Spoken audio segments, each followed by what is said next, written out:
और 3 बजे के बुलेटिन की शुरुआत इस वक्त की बड़ी खबर से कर लेते हैं। बिहार विधानसभा चुनाव के मद्देनजर बीजेपी ने अपनी पहली उम्मीदवारी को लिस्ट जो है वो जारी कर दी। आपको बता दें, पहली लिस्ट में 71 प्रत्याशियों के नाम जो हैं वो सामने आए हैं। तारापुर से सम्राट चौधरी को टिकट दिया गया है।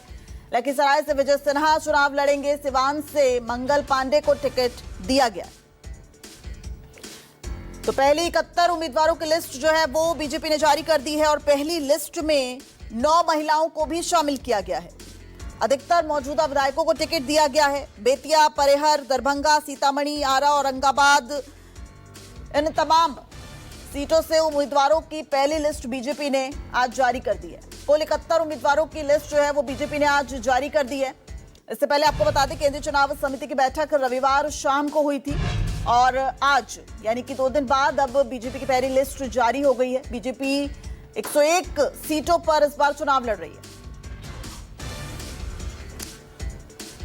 बड़ी खबर पर बने हुए हैं। ज्यादा जानकारी के साथ पटना से सौरभ हमारे सहयोगी हमारे साथ जुड़ गए हैं और दिल्ली से कुमार गौरव हमारे साथ बीजेपी दफ्तर से जुड़ गए हैं। कुमार, पहले आपके पास ही आना चाहूंगी। गौरव, ये बताइए कि जिस तरीके से पहली लिस्ट जारी हुई है, क्राइटेरिया क्या रहा है?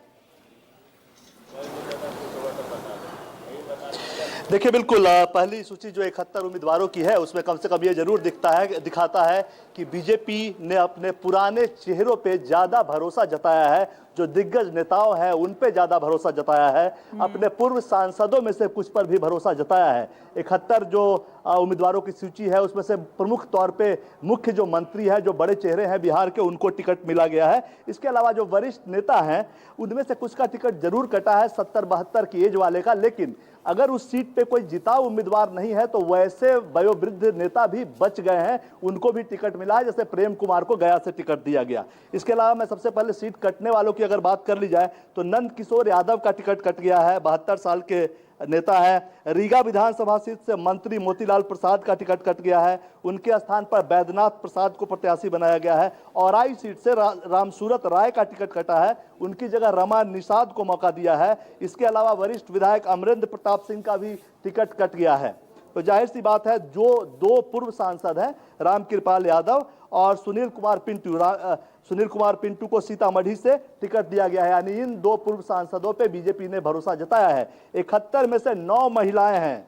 इसमें आप मुख्य तौर पे बात कर लें तो पूर्व उप मुख्यमंत्री बेतिया से रेणु देवी, परेहर से गायत्री देवी, नरपतगंज से देवंती यादव, किशनगंज से स्वीटी सिंह। किशनगंज की सीट पे लगातार चर्चा थी कि इस बार अपने पूर्व सांसद शाहनवाज हुसैन को बीजेपी उतार सकती है, लेकिन इन मौके पे पार्टी ने यह फैसला किया कि 3 बार से लगातार चुनाव हार रही स्वीटी सिंह को ही मैदान में उतारा जाए, क्योंकि वो सीट बहुत एक तरह से कह सकते हैं कि हिंदू मुस्लिम मतदाताओं में मुस्लिम मतदाता बहुल सीट है। तो इसलिए शाहनवाज हुसैन का नाम सामने आया था, लेकिन पार्टी को लगा कि 3 बार से जो चुनाव हार रही है स्वीटी सिंह, उनको फिर से एक मौका देना चाहिए, क्योंकि इस बार जो वोटर रिवीजन हुआ था उसमें कुछ सीटें, कुछ नाम कटे भी हैं। तो कहीं इस बार हो सकता है बीजेपी का खाता खुल जाए, इसलिए उन पे भरोसा जताया गया है। प्राणपुर से निशा सिंह, कोढ़ा से कविता सिंह यानी कविता देवी महिला, कुल 9 महिलाओं को बीजेपी ने टिकट दिया है।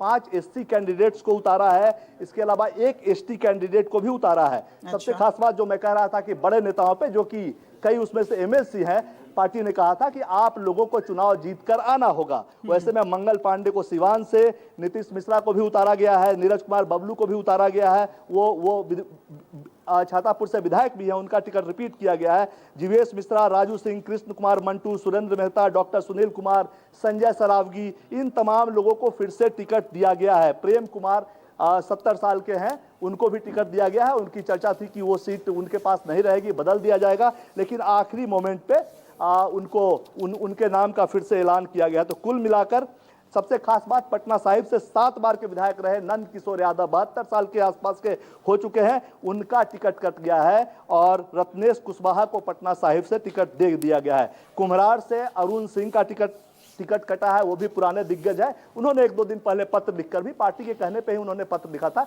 कि वो अब चुनाव नहीं लड़ना चाहते। कुल मिलाकर 71 जो उम्मीदवारों की सूची है उसमें 9 महिलाएं, 5 एससी, 1 एसटी। इसके अलावा ज्यादातर पुराने चेहरों पे बीजेपी ने भरोसा जताया है। जो वरिष्ठ नेता, जो एमएलसी थे, मंत्री थे और एमएलसी थे, उनको भी चुनावी मैदान में उतारा गया है कि आप जाइए, जनता के वोट से जीत कर आइए। एमएलसी का पद अगर खाली होता है तो किसी और जो वर्कर होते हैं पार्टी के, दूसरे वर्कर जो सीधा चुनावी राजनीति में नहीं जाते, चुनावी रणनीति में होते हैं, उनको इन सीटों को दिया जाएगा। तो जाहिर सी बात है, पुराने चेहरे, कुछ पूर्व सांसदों पे बीजेपी ने उम्मीद जताई है। एनडीए के सीटिंग विवाद के बीच में अभी तक तमाम राजनीतिक पार्टियों के द्वारा सिंबल दिया जा रहा था, लेकिन बीजेपी अब तक गठबंधन धर्म को निभाते हुए चुपचाप बैठी थी। मुझे भी यही उम्मीद थी, क्योंकि अब से पहले 2 बजे के आसपास न्यूज 24 में मैंने दर्शकों को बताया था, न्यूज 24 के जरिए अपने दर्शकों को, कि आज अब से कुछ देर बाद उम्मीदवारों की पहली सूची आएगी, ग्रीन सिग्नल का इंतजार है, और वो आया और उसके बाद अब उम्मीदवारों की सूची जारी हो गई है। ऐसे में सवाल ये है, एक बात यहाँ जरूर बनता है कि ठीक है, सभी पार्टी अपने अपने उम्मीदवार घोषित कर रहे हैं, लेकिन एनडीए एक साथ एक मंच पे आकर ऐलान कब करेगा कि कौन पार्टी कितने सीटों पे लड़ेगा, तो वो कंफ्यूजन लगता है बरकरार है। जो सीटें सेफ है, जो सीटें क्लियर है, उस पे उम्मीदवारों की सूची जारी की जा रही है। बिल्कुल। जरा मैं सौरभ से भी ये सवाल का जवाब ले लेती हूँ, जो सवाल आपने खड़ा किया कि एनडीए अब एक मंच पर आकर कब प्रेस कॉन्फ्रेंस करेगा। सौरभ, सुबह से ही आप लगातार जो राजनीतिक घटनाक्रम हो रहे हैं, चूंकि एनडीए में सीट शेयरिंग का ऐलान हो गया, उसके बावजूद रस्साकसी जो है वो चल रही है, कहीं बीपी लो हो जा रहा है, जिनको लग रहा है कि हमें टिकट नहीं मिलेगा। उसके बाद अब सम्राट चौधरी की मुलाकात भी हुई है नीतीश कुमार से, कहा तो जा रहा है ऑल इज वेल, लेकिन ऑल इज वेल दिखेगा कहां? और इस बीच बीजेपी की पहली लिस्ट। जी बिल्कुल दिव्या, आपने बिल्कुल सही कहा। बीजेपी ने सबसे आगे जाकर छक्का मारा है। निश्चित तौर पर अभी तमाम जो पार्टियां हैं वो अपने कुछ जो उनके जो श्योर शॉट उम्मीदवार हैं उनके बीच वो सिंबल ही वितरण कर रही है। ऐसे में बीजेपी ने पहली लिस्ट जारी कर दी है। निश्चित तौर पर 71 उम्मीदवारों की पहली लिस्ट बीजेपी ने जारी कर दी है और उन तमाम नेताओं को उसमें शामिल किया गया है जिसकी चर्चा पहले से की जा रही थी, चाहे डिप्टी सीएम सम्राट चौधरी की हो, क्योंकि बीजेपी में आने के बाद सम्राट चौधरी ने कोई विधानसभा का चुनाव नहीं लड़ा है। आज तक वो एमएलसी कोटे से मंत्री बनते आए हैं और डिप्टी सीएम बने हैं, लेकिन पहली बार सम्राट चौधरी को विधानसभा चुनाव में उतारा जा रहा तारापुर विधानसभा क्षेत्र से। उसी तरीके से अगर मंगल पांडे की बात करें तो निश्चित तौर पर आज तक पिछले 20 सालों में मंगल पांडे ने विधानसभा का चुनाव नहीं लड़ा।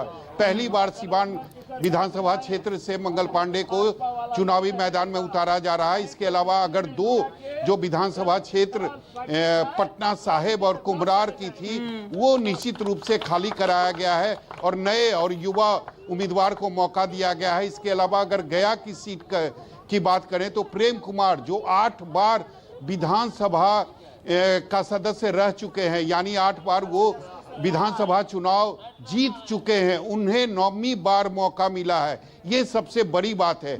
एज उनकी निश्चित रूप से ज्यादा हो चुकी है, लेकिन उनकी ईमानदारी और उनकी छवि को देखते हुए पार्टी ने एक बार फिर से उन पर भरोसा जताया है। और इसके अलावा जो 71 उम्मीदवारों की लिस्ट जारी की गई है उसमें एक खास बात यह भी है कि 9 महिलाओं को मौका दिया गया है। तो निश्चित रूप से और कई ऐसे बीजेपी के जो पुराने नेता हैं उन पर भरोसा जताया है पार्टी ने। तो निश्चित रूप से बीजेपी ने 2 कदम आगे जाकर सीधे पवेलियन के बाहर छक्का मारा है। ऐसे में तब जब दूसरी पार्टी, चाहे वो जदयू की बात करें या फिर चिराग पासवान की बात करें, ये सभी अभी तक सोच ही रहे हैं। यानी कुछ उम्मीदवारों को इन्होंने सिंबल जरूर दिया है, लेकिन अभी तक ये क्लियर नहीं है कि और जो बाकी जगह है उन पर उनका उम्मीदवार कौन होगा। तो निश्चित रूप से बीजेपी आगे निकल चुकी है। हालांकि दूसरी तरफ मुख्यमंत्री नीतीश कुमार की जो नाराजगी है वो अभी भी बनी हुई है, क्योंकि कल जिस तरीके से मुख्यमंत्री ने कहा था कि 4-5 सीटें ऐसी है जदयू की जो दूसरे के खाते में चली गई है, यानी दूसरे जो सहयोगी घटक दल हैं उनके खाते में चली गई है और ये हम बर्दाश्त नहीं करेंगे। उन्होंने अपने 2 नेताओं को खास तौर पर कहा कि ये सीटें हमें वापस चाहिए। तो निश्चित तौर पर लगातार मंथन जदयू के नेता जो हैं और जो बीजेपी के नेता हैं वो लगातार एक साथ बैठकर मंथन कर रहे हैं। और दूसरी तरफ नीतीश कुमार को मनाने की भी कोशिश बीजेपी के तरफ से आज सुबह से ही की जा रही है। कुछ देर पहले यहाँ पर यानी मुख्यमंत्री आवास में कुछ देर पहले जो बिहार प्रभारी हैं धर्मेंद्र प्रधान वो पहुंचे थे, उनके साथ जो डिप्टी सीएम सम्राट चौधरी हैं वो आए हुए थे और यहाँ तमाम जो जदयू के नेता हैं, चाहे वो संजय झा हो, ललन सिंह हो, विजय चौधरी हो, वो मुख्यमंत्री आवास में पहले से ही मौजूद थे। तो निश्चित रूप से बीजेपी के तरफ से मुख्यमंत्री नीतीश कुमार को मनाने की भी कोशिश की जा रही है, लेकिन नीतीश कुमार अड़े हुए हैं कि जो 4-5 सीटें जदयू की दूसरे घटक दल के पास गई है, वो जब तक वापस नहीं आएगा तब तक आगे की बातचीत नहीं की जाएगी। ठीक है, बहुत बहुत शुक्रिया सौरभ, आप बने रहिए हमारे साथ। और देखिए, इस बीच एक और बड़ी खबर आ रही है